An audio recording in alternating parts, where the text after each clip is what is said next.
بسم اللہ الرحمن الرحیم۔ حضرت عبادہ رضی اللہ تعالیٰ عنہ نے نبی کریم صلی اللہ علیہ وآلہ وسلم سے شب قدر کے بارے میں دریافت کیا تو آپ نے ارشاد فرمایا کہ رمضان کے آخری عشرہ کی تاک راتوں میں ہے کہ 23، 25، 27، 29 یا رمضان کی آخری رات میں جو شخص ایمان کے ساتھ ثواب کی نیت سے اس رات میں عبادت کرے اس کے پچھلے سب گناہ معاف ہو جاتے ہیں۔ اس رات کا جملہ اور علامتوں کے یہ ہے کہ رات کھلی ہوئی چمکدار ہوتی ہے، صاف شفاف، نہ زیادہ گرم نہ زیادہ ٹھنڈی بلکہ معتدل، گویا کہ اس میں انوار کی کثرت کی وجہ سے چاند کھلا ہوا ہے۔ اس رات میں صبح تک آسمان کے ستارے شیاطین کو نہیں مارتے۔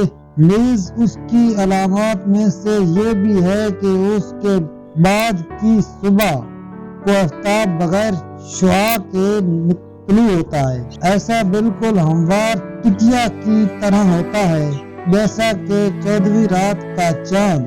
اللہ تعالیٰ جل شانہ نے اس دن کے آفتاب کے طلوع کے وقت شیاطین کو اس کے ساتھ نکلنے سے روک دیا، بخلاف اور دنوں کے طلوع آفتاب کے وقت شیطان کا اس جگہ ظہور ہوتا ہے۔ پیدا اس حدیث کا اول حصہ تو سابقہ روایات میں ذکر ہو چکا ہے۔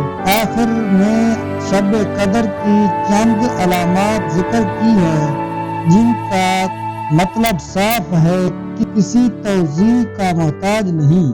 ان کے علاوہ اور بھی بعض علامات روایت میں اور ان لوگوں کے کلام میں ذکر کی گئی ہیں جن کو اس رات کی دولت نصیب ہوئی ہے، بالخصوص اس رات کے بعد جب صبح کو آفتاب نکلتا ہے تو بغیر شعاع کے نکلتا ہے۔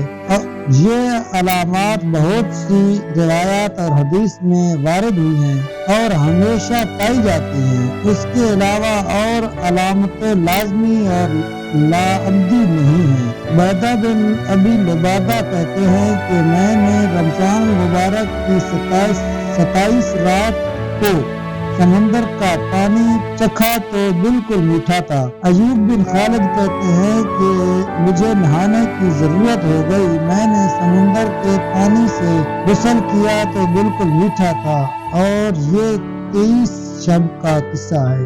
اگر آپ کو ہماری ویڈیو اچھی لگی ہے تو کائنڈلی سبسکرائب کریں، لائک کریں، شیئر کریں۔ ملتے ہیں نیکسٹ ویڈیو میں، تب تک کے لیے اللہ حافظ۔